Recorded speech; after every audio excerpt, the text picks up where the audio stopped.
مدنی دور کا یہ 68واں خطبہ ہے۔ عنوان ہے قتل ابو رافع و قصہ ثمامہ۔ 6/4/12 کو یہ خطبہ دیا گیا تھا، سماعت فرمائیے۔ وكل ضلالة في النار. أعوذ بالله السميع العليم من الشيطان الرجيم. بسم الله الرحمن الرحيم. إنما جزاء الذين يحاربون الله ورسوله ويسعون في الأرض فسادا أن يقتلوا أو يصلبوا أو تقطع أيديهم وأرجلهم من خلاف أو ينفوا من الأرض ذلك لهم خزي في الدنيا ولهم في الآخرة عذاب عظيم. محترم بھائیو، جناب محمد رسول اللہ صلی اللہ علیہ وسلم کی سیرت کا سلسلہ چل رہا ہے۔ سن 5 ہجری غزوہ بنو نذیر کے بنو قریظہ کے بعد تقریباً اپنے خاتمے پر آ پہنچا۔ اس کے بعد سن 6 ہجری کا دور آتا ہے۔ آپ کو یہ بات معلوم ہو چکی کہ غزوہ احزاب یہ حد فاصل بنا مسلمانوں کی قوت کی کمزوری اور ان کی قوت کی طاقتوری کا۔ چنانچہ جب یہ غزوہ ہوا تو مسلمانوں کی قوت اور ان کی طاقت پورے جزیرۃ العرب میں مشہور ہو گئی، اور یوں سمجھیے کہ مسلمانوں کی جو کسی بھی طرح کی کمزوری پائی جاتی تھی، کمزوری کا دور ختم ہوا۔ مدینہ منورہ بھی ان لوگوں سے پاک صاف ہو گیا جو ہمیشہ یہاں پر فتنے برپا کرنے کی کوششیں کرتے تھے۔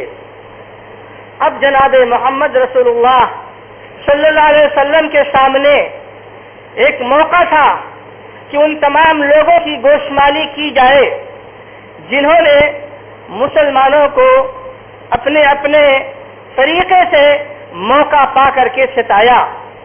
ایسے ہی ان لوگوں کو ڈرایا اور دھمکایا جائے جو مسلمانوں کے خلاف اپنے دلوں میں بغض رکھتے تھے، نفرت اور کدورت رکھتے تھے۔ لہذا اب اس کے بعد جو بھی واقعات، جو بھی حادثات ہوئے، کوئی بڑا واقعہ نہیں ہوا، البتہ چھوٹی چھوٹی ٹکڑیاں، چھوٹی چھوٹی جماعتیں رسول اللہ صلی اللہ علیہ وسلم وقتاً فوقتاً صحابہ کرام کی سرکردگی میں بھیجتے رہتے تھے، جن کو سریہ کہا جاتا ہے۔ بعض واقعات میں خود جناب محمد رسول اللہ صلی اللہ علیہ وسلم شریک ہوتے تھے، جن کو غزوے سے تعبیر کیا جاتا ہے۔ لیکن پھر بھی کوئی بڑا غزوہ اب اس کے بعد مسلمانوں اور کفار قریش کے درمیان نہیں پیش آیا۔ اس درمیان میں جو واقعات رونما ہوئے ہیں، اس میں ایک اہم واقعہ ایک حیی ابن اخطب کے ایک ساتھی کے قتل کا واقعہ ہے، جس کو سریہ خیبر کہا جاتا ہے۔ غزوہ احزاب اور غزوہ بنو قریظہ کے بعد یہ سب سے پہلے واقعہ ہے۔ آپ نے اس سے پہلے خطبے میں یہ بات سنی ہے کہ مدینہ منورہ میں ایک آدمی رہتا تھا کعب ابن اشرف کے نام سے، جو مسلمانوں کو بہت زیادہ ستانے کی کوشش کرتا تھا، رسول اللہ صلی اللہ علیہ وسلم کو گالیاں دیتا تھا، ازواج مطہرات کو برا بھلا کہتا تھا اپنے اشعار کے ذریعے سے۔ چنانچہ اللہ کے رسول صلی اللہ علیہ وسلم نے کہا، من لکعب ابن اشرف، کون آدمی ہے جو کعب ابن اشرف کا قصہ تمام کرے اور یہاں جو فتنہ پروری ہو رہی ہے اس کا خاتمہ ہو جائے۔ چنانچہ قبیلے اوس کے کچھ صحابہ کرام اس کام کے لیے تیار ہوئے اور انہوں نے اس کا قصہ تمام کیا۔ یہ واقعہ آپ پہلے سن چکے ہیں۔ ٹھیک اسی کے مانند ایک شخص جس کا نام سلام ابن ابی الحقیق تھا، جس کی کنیت ابو رافع تھی، وہ خیبر میں رہتا تھا۔ خیبر کے قریب ایک قلعہ تھا، اس کا اپنا مخصوص، اسی قلعے میں رہتا تھا اور بہت بڑا تاجر سمجھا جاتا تھا۔ تاجر اہل حجاز کا خطاب اس کو ملا ہوا تھا، بڑی طاقت رکھتا تھا اور بڑے مال کا مالک تھا۔ اپنے مال کے ذریعے سے حیی ابن اخطب کے ساتھ مل کر کے اس نے کفار مکہ کے علاوہ جو عرب کے دیگر سرکش قبائل تھے، خاص طور سے نجد کے قبائل، ان کو اپنی جائیداد دے کر کے یہ بھی اس نے مسلمانوں کے خلاف شریک کرانے میں بڑا رول اور بڑا کردار رکھتا تھا۔ حیی ابن اخطب تو خود یہاں آ گیا تھا اور اس واقعے میں اس کا قتل ہوا، لیکن یہ شخص خود بخود اس میں شریک نہیں تھا، اپنی جگہ سے بیٹھے بیٹھے یہ کارروائیاں کرا رہا تھا۔ چنانچہ جب اس واقعے سے آپ فارغ ہوئے تو قبیلہ خزرج کے لوگوں نے رسول اللہ صلی اللہ علیہ وسلم سے اجازت طلب کیا، کیونکہ جس وقت قبیلہ اوس کے ہاتھوں کعب ابن اشرف کا وہ واقعہ پیش آیا تھا اس کے قتل کا، تبھی سے قبیلہ خزرج کے لوگ پریشان تھے، کیونکہ ان دونوں کے درمیان مسابقہ ہو رہا تھا، مقابلہ آرائی چل رہی تھی۔ اگر اوس کے لوگ کوئی اچھا کام کرتے تو خزرج والے سمجھتے کہ ہم تو پیچھے رہ گئے، لہذا ان سے اچھا کوئی کام ہم کو کرنا چاہیے۔ اگر خزرج والے کوئی کام کر بیٹھتے تو اوس والے پریشان ہو جاتے کہ ان سے اچھا ہم کو کوئی کام کرنا چاہیے۔ چونکہ کعب ابن اشرف کے قتل کا واقعہ بڑا نادر واقعہ تھا اور اس کے قتل سے مدینہ منورہ پرسکون ہو گیا تھا۔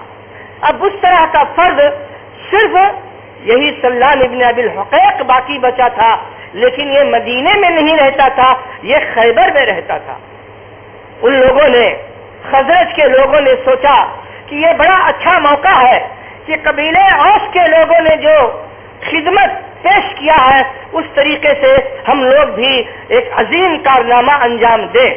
چنانچہ وہ لوگ رسول اللہ صلی اللہ علیہ وسلم کی خدمت میں حاضر ہوئے اور آپ سے درخواست کیا کہ رسول اللہ صلی اللہ علیہ وسلم آپ اجازت دیں تو اس ناپاک کا بھی قصہ تمام کیا جائے جو آپ کو مصیبت میں ڈالنے، پریشانیوں میں ڈالنے اور آپ کے اوپر تکلیفیں لانے میں کسی طریقے سے کعب ابن اشرف سے کم نہیں ہے، اور موجودہ دور میں اس سے بڑا تاجر کوئی نہیں ہے، بڑا طاقتور کوئی نہیں ہے، اپنے جو ہے طاقت کے ذریعے سے، اپنے مال کے ذریعے سے جو ہے ہمارے یہاں تباہی پھیلانے کی کوشش کرتا رہتا ہے، لہذا آپ اجازت دیجئے ہم خزرج والوں کو کہ اس کا قصہ ہم لوگ تمام کریں۔ اللہ کے رسول صلی اللہ علیہ وسلم نے اجازت دی۔ عبداللہ ابن عتیق رضی اللہ تعالی عنہ کو ان کا ذمہ دار بنایا۔ یہ لوگ خیبر گئے، وہاں جا کر کے یہ کام انجام دینا یقیناً خطرے سے خالی نہیں تھا۔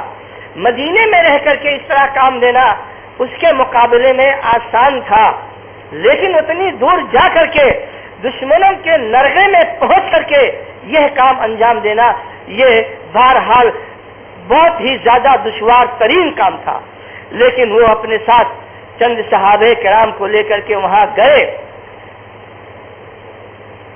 اس کے قلعہ میں داخل ہونا بھی کار دارت تھا۔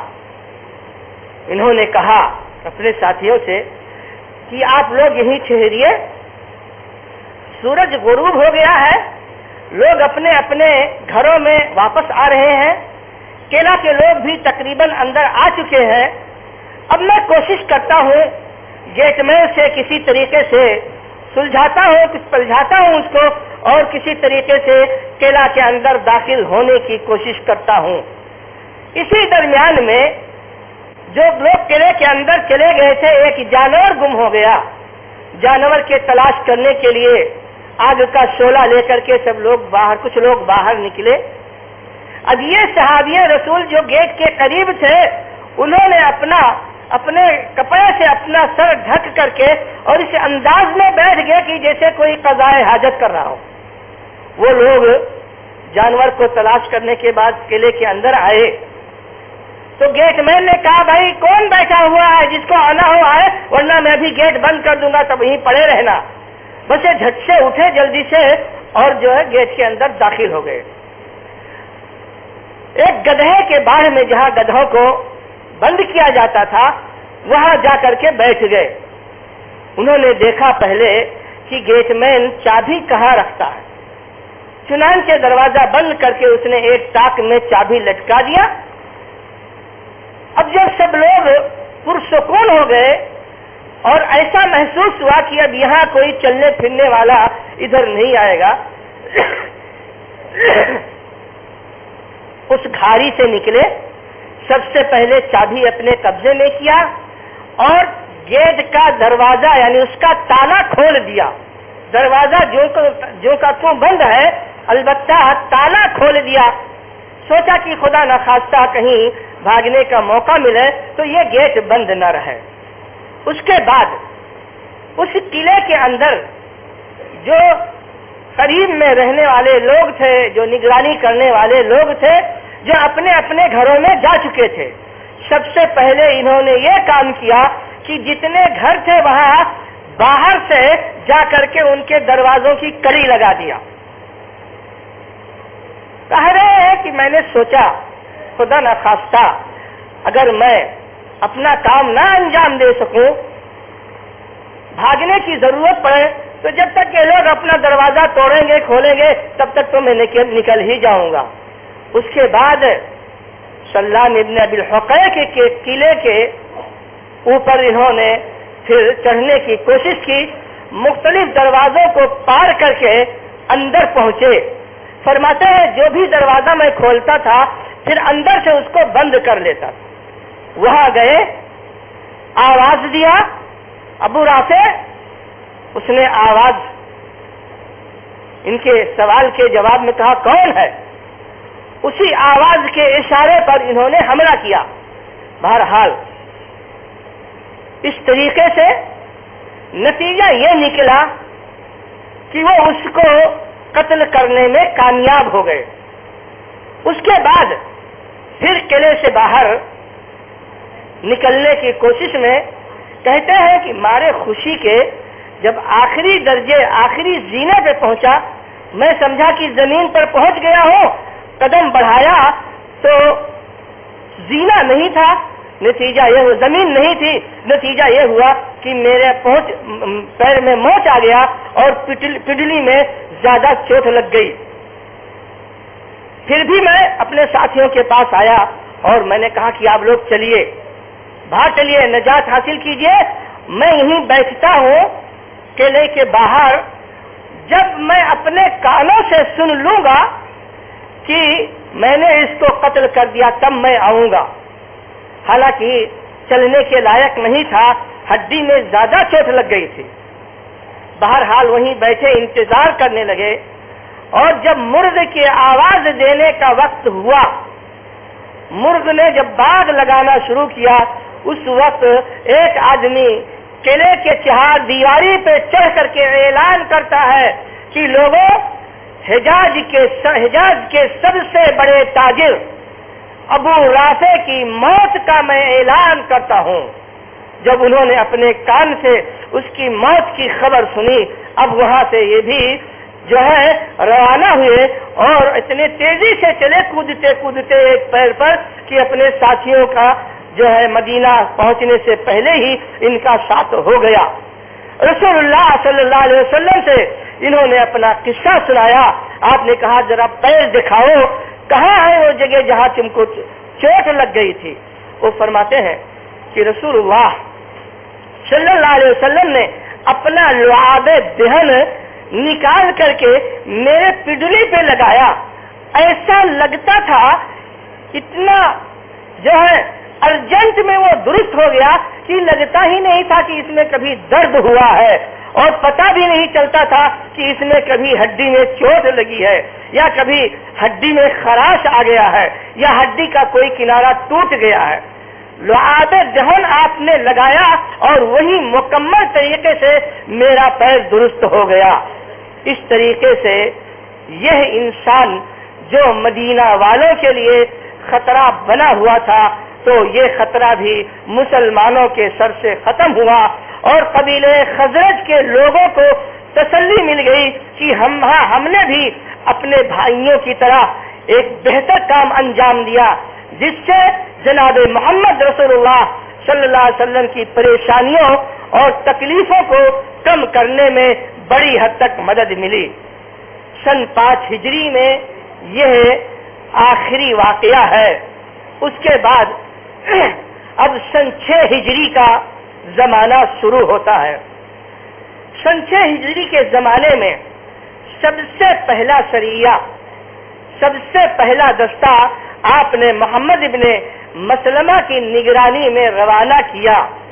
یہ دستہ آپ نے روانہ کیا تھا بنو بکر کے اوپر حملہ کرنے کے لیے، کیونکہ یہ نجدی قبیلے جو تھے یہی قبیلے مل کر کے مدینہ منورہ پہ چڑھائی کرنے کے لیے آئے تھے۔ چنانچہ اب اللہ کے رسول صلی اللہ علیہ وسلم نے یہ سوچا کہ ان قبیلوں کو فردن فردن حملہ ان پر کر کے اور ان سے اپنا انتقام لیا جائے۔ صحابی رسول گئے، اچانک ان لوگوں پر حملہ کیا، نتیجتاً وہ لوگ اپنا گھر بار چھوڑ کر کے فرار ہو گئے اور یہ لوگ ان کے جانوروں کو پکڑ کر کے جو ساز و سامان ملا لے کر کے اب وہاں سے واپس مدینہ منورہ آ رہے تھے۔ راستے میں نجد کے ایک قبیلے بنو حنیفہ، جس میں مسلمہ کذاب مدعی نبوت بن کر کے تیار تھا اور جناب محمد رسول اللہ صلی اللہ علیہ وسلم کا ایک بڑا مخالف انسان تھا۔ روایتوں میں آتا ہے سیرت کے کہ اس نے ثمامہ ابن عسال کو، جو قبیلے بنو حنیفہ کا سردار تھا، اس کو بھیجا تھا مدینہ منورہ کی جانب کہ جناب محمد رسول اللہ صلی اللہ علیہ وسلم کو قتل کر دے۔ صحابہ کرام نے جب اس شخص کو دیکھا، اس کو پہچانتے نہیں تھے لیکن پکڑ کر کے لے آئے۔ جب یہاں مدینہ منورہ ان کو لایا گیا، اللہ کے رسول نے دیکھا، کہا ثمامہ، اس ثمامہ کو پکڑ کر کے آپ لوگ لائے ہیں؟ بنو حنیفہ کا سردار، اتنی بڑی طاقت اور قوت رکھنے والا آدمی، نجدی قبائل میں نامور انسان، جس کا حکم وہاں پر چلتا ہے، تو بڑی اچھی کامیابی گویا کہ آپ لوگوں کو ملی ہے، باندھ دو اس کو۔ مسجد نبوی کے ایک کھمبے میں ان کو باندھ دینے کا حکم دیا جناب محمد رسول اللہ صلی اللہ علیہ وسلم نے۔ واقعہ سیرت کی کتابوں میں کافی مشہور ہے۔ صحیح بخاری میں بھی امام بخاری رحمت اللہ علیہ نے اپنی کتاب میں، کتاب المغازی میں، اس واقعے کو ذکر کیا ہے۔ اللہ کے رسول صلی اللہ علیہ وسلم آئے، کہا ثمامہ ما عندک؟ قال عندي خیر یا محمد۔ کہا ثمامہ کیا ماجرا ہے، کیا حال ہے، تمہارے پاس کیا خبریں ہیں؟ کہا میرے پاس خیر ہی خیر ہے۔ اگر آپ مجھ کو قتل کریں گے تو ایک ایسے آدمی کو قتل کریں گے جس کا خون آپ کے پاس مطلوب ہے، کیونکہ میں آپ کا دشمن ہوں، آپ کا باغی ہوں، آپ کا دشمن آپ کے ہاتھ میں ہے۔ اگر چاہے رسم و رواج کے مطابق تو آپ مجھ کو قتل کر سکتے ہیں، لیکن اگر احسان کریں تو آپ ایسے انسان کے اوپر احسان کریں گے جو کبھی احسان فراموشی نہیں کرے گا۔ اور اگر مال اور دولت چاہتے ہیں، اس کے عوض میں مجھ کو چھوڑنا چاہتے ہیں، تو جو مانگے وہ مال، وہ دولت آپ کو دی جائے گی۔ اللہ کے رسول صلی اللہ علیہ وسلم سے اتنی گفتگو ہوئی، آپ پھر وہاں سے چلے گئے۔ دوسرے دن پھر آئے، دوسرے دن پھر وہ سمامہ ابن اوسال کے اس کھمبے کے پاس آئے جہاں یہ باندھے ہوئے تھے. آج بھی سوال وہی کیا، ما عندک یا اسامہ یا سمامہ، وہی جواب انہوں نے دیا، ان تقتل تقتل ذا دم وان تنعم تنعم علی شاکر. اگر آپ قتل کرنا چاہیں تو ایک ایسے شخص کو قتل کر رہے ہیں جس کا خون مطلوب ہے، اور اگر احسان کرنا چاہیں تو احسان فراموشی کرنے والا یہ انسان نہیں ہے. دھن دولت کی ضرورت ہے تو وہ بھی ملے گی. بعض لوگوں نے ان تقتل تقتل ذا دمن کا مطلب یہ لیا ہے کہ سمامہ رسول کو دھمکی دے رہے تھے کہ اگر آپ مجھ کو قتل کریں گے تو ایسے انسان کو قتل کریں گے جس کے خون کا بدلہ لیا جائے گا. لیکن آگے والا جملہ اس معنی کی مخالفت کرتا ہے. ایک طرف انسان دھمکی دے اور دوسری طرف احسان کرنے کی درخواست کرے، یہ کیسے ممکن ہے؟ لہذا وہ مفہوم مناسب نہیں ہے. مفہوم یہی مناسب ہے کہ میں تو آپ کا دشمن ہوں، آپ کا باغی ہوں. دشمن دشمن کو قتل کرے تو کیا ہے؟ قتل کرتا ہی ہے، چلتا ہی رہتا ہے یہ سب. آپ بھی چاہیں تو قتل کر دیں، آپ کے قبضے میں ہو. تیسرے دن پھر آپ نے یہی بات کہی، تیسرے دن پھر وہی جواب ملا. آپ نے کہا اطلقوا سمامہ، سمامہ کی رسی کو کھول دو، چھوڑ دو سمامہ کو. صحابہ کرام نے سمامہ کی رسی کو کھول دیا. سمامہ اپنے قبیلے کا سردار اب آزاد ہے. کھول دینے کا مطلب ہے جانا چاہے تو جا سکتا ہے.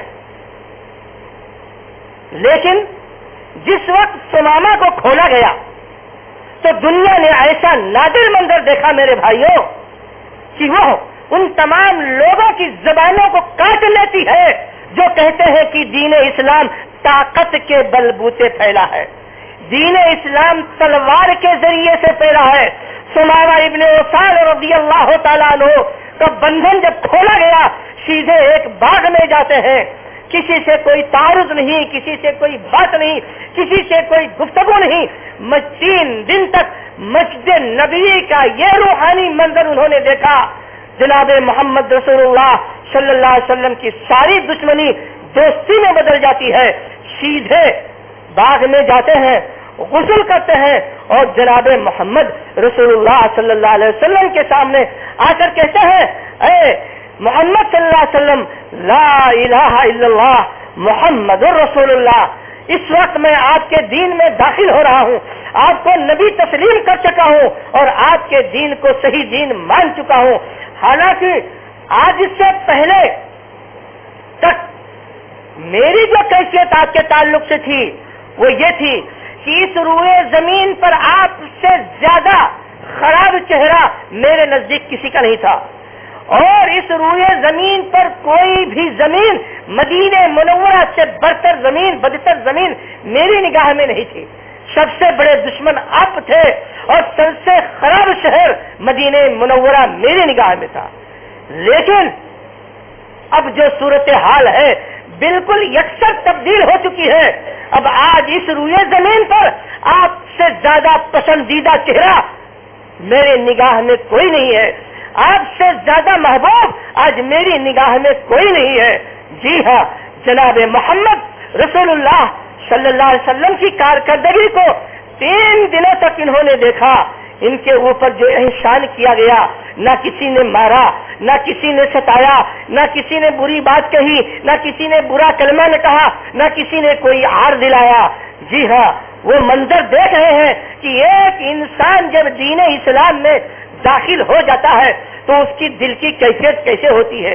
ایک دشمن دوسرے دشمن جو آپس میں پہلے دشمن تھے، کس طریقے سے سب کا دل ملا ہوا ہے اور کس طریقے سے بیک وقت ایک انسان کے ساتھ مل کر کے رکوع کرتے ہیں، سجدہ کرتے ہیں.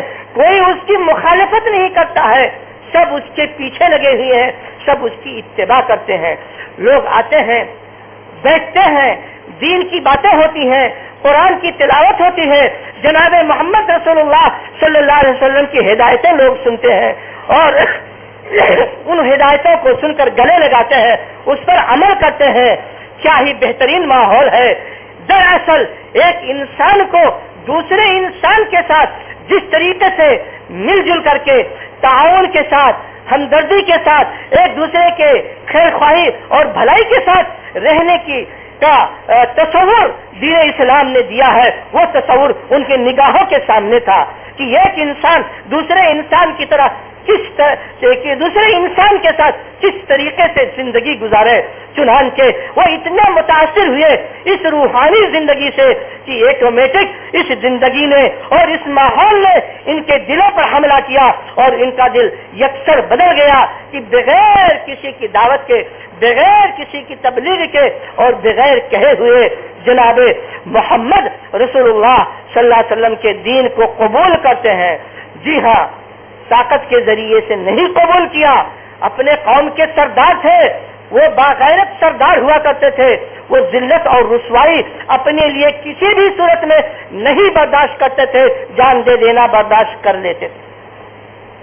شاید ان کے دل میں یہ بات تھی اول وقت ہی سے کہ اس دین پسندیدہ دین ہے اور یہ ماحول اور معاشرہ انسانوں کے لیے رحمت اور بھلائی کا ماحول اور معاشرہ ہے، لیکن انہوں نے اس کا اظہار جب تک بندھے ہوئے تھے تب تک نہیں کیا، کیونکہ یہ ذلت اور رسوائی کی بات ہوتی ایک بڑے قبیلے کے اتنے عظیم سردار کے لیے۔ بہرحال جو کچھ بھی ہو وہ دین میں شامل ہوتے ہیں۔ نجدی قبیلے کے سردار کا دین میں شامل ہونا، جس کو مسیلمہ کذاب اپنا آدمی بنا کر کے اور جناب محمد رسول اللہ صلی اللہ علیہ وسلم کو قتل کرنے کے لیے بھیجا تھا، یہ مسلمانوں کے لیے یقیناً بہت بڑی کامیابی تھی۔ قبیلوں کا سردار جب ایمان لے آتا تھا تو قبیلے کے سارے لوگ پھر آہستہ آہستہ ایمان لے آتے تھے، تو یقیناً یہ بہت بڑی کامیابی ملی۔ اس پہلے سریے کو جو سن 6 ہجری میں چند صحابہ کرام کے ذریعے سے جو سریہ بھیجا گیا تھا اور جس میں صحابہ کرام شریک ہو کر کے واپس ہوتے ہوئے یہ کامیابی جو ان کو ملی تھی۔ ایمان لانے کے بعد کہتے ہیں کہ رسول اللہ صلی اللہ علیہ وسلم میرا ارادہ عمرہ کرنے کا بھی تھا، اب آپ اگر اجازت دیں تو عمرہ کر کے پھر واپس جاؤں۔ اللہ کے رسول نے فرمایا کہ عمرہ کا کام تو اچھا ہی کام ہے، جاؤ عمرہ کر لو، لیکن میں سمجھتا ہوں خطرات سے خالی نہیں ہے، کیونکہ جب لوگوں کو پتہ چلے گا کہ ثمامہ محمد صلی اللہ علیہ وسلم کے دین پر ایمان لے آئے ہیں تب یقیناً میں مکہ جا کر کے خیریت سے واپس آنا بڑا مشکل ہے۔ انہوں نے کہا نہیں، میں تو جاؤں گا، جائے عمرہ کرنے۔ مکہ والوں نے ان سے چھیڑ چھاڑ کرنے کی کوشش کی اور ان سے کہا سبب تھا، ہم لوگوں کو پتہ چلا ہے کہ تم بددین ہو گئے ہو۔ کہا نہیں جی، کون کہتا ہے بددین ہو گیا، میں تو اصل دین پر ایمان لایا ہوں، بددین نہیں ہوا ہوں، اب دین میں آیا ہوں، ابھی تک بددین تھا۔ کہا تو تم یہاں خیریت سے نہیں جا سکتے؟ کہا ارے ہاتھ لگا کر دیکھ لو، پتہ نہیں تم کو میں کون ہوں؟ بنی حنیفہ کا سردار ثمامہ ابن اسال ہے، خدا کی قسم ہاتھ لگا دیا تو بھوکے مر جاؤ گے، گیہوں کا ایک دانہ بھی مکہ مکرمہ میں نہیں پہنچ سکتا ہے۔ حضرت عباس رضی اللہ تعالیٰ عنہ نے دیکھا اور کہا ارے کس کو چھیڑ رہے ہو آپ لوگ، وہ جو کہہ رہا ہو کر کے دکھائے گا۔ چنانچہ مکہ والوں نے چھیڑا تو نہیں، البتہ انہوں نے وہی کہہ دیا کہ میں قسم کھاتا ہوں جب تک محمد صلی اللہ علیہ وسلم اجازت نہیں دیں گے تب تک کوئی غلہ مکہ مکرمہ نہیں آ سکتا ہے، کیونکہ یہ مرکز تھا، مرکزی علاقہ تھا جہاں سے باہر سے سامان آیا کرتے تھے، تجارتی قافلوں کا گزر ہوا کرتا تھا۔ مکہ کے لوگ ادھر آئے تجارت کے ذریعے سے، بنی حنیفہ کے لوگ نہ چاہے تو یقیناً وہ نہیں کوئی سامان لے جا سکتے، گئے رسد روک دیا کہ نہیں مکہ کی طرف کوئی غلہ نہیں جائے گا۔ اب مکہ والے انتہائی پریشان ہوئے، چنانچہ ابو سفیان نے جناب محمد رسول اللہ صلی اللہ علیہ وسلم سے درخواست کیا کہ ہم لوگ انتہائی پریشانی کے عالم میں ہیں، آپ تحریری اجازت دیجیے ثمامہ ابن اسال کو کہ وہ لوگ ہم لوگوں کے لیے رسد پانی جو آنے کا سلسلہ تھا اس کو آنے دے جاری کریں، ہم کو امید ہے۔ ابو سفیان کہتے ہیں جناب محمد رسول اللہ صلی اللہ علیہ وسلم سے جن سے آج تک لڑائیاں لڑ رہے ہیں اور ابھی آپ کے دشمن ہیں، کہتے ہیں کہ مجھ کو امید ہے کہ آپ صلہ رحمی کا خیال کریں گے. آخر ہم لوگ بھی تو آپ ہی کے خاندان کے لوگ ہیں. یہ لوگ جو مکے میں بھوکے پیاسے مر رہے ہیں یہ بھی تو آپ ہی کے رشتے دار ناطے دار لوگ ہیں. تو ذرا آپ ایک پروانہ لکھیے، اپنے خاندان کے لوگوں کو، اپنے رشتے دار کے لوگوں کو بھوکوں نہ ماریے. ہم کو آپ سے یہی توقع اور یہی امید ہے. چنانچہ جناب محمد رسول اللہ صلی اللہ علیہ وسلم نے بنو حنیفہ ایک خط روانہ کیا ثمامہ ابن اوسال کے پاس کہ مکہ مکرمہ جو رسد جایا کرتا تھا، جو غلے بھیجے جاتے تھے ان کو جاری کر دیا جائے اور لوگوں کو جو ہے لوگوں کے اوپر جو پریشانیاں آئی ہیں ان پریشانیوں کو حل کیا جائے. تو یہ غزوہ احزاب اور غزوہ بنو قریظہ کے بعد جو اہم واقعات تھے اس میں ایک دو واقعے ہیں. یہ دو واقعے حقیقت میں ایک واقعے میں یہ سبق ملتا ہے کہ مسلمان کو دین اسلام کی حفاظت کی خاطر ایک دوسرے پر سبقت لے جانا یہ جناب محمد صلی اللہ علیہ وسلم کے صحابہ کرام کا طریقہ رہا ہے، جس میں جناب محمد رسول اللہ صلی اللہ علیہ وسلم کی رضامندی شامل حال رہتی تھی.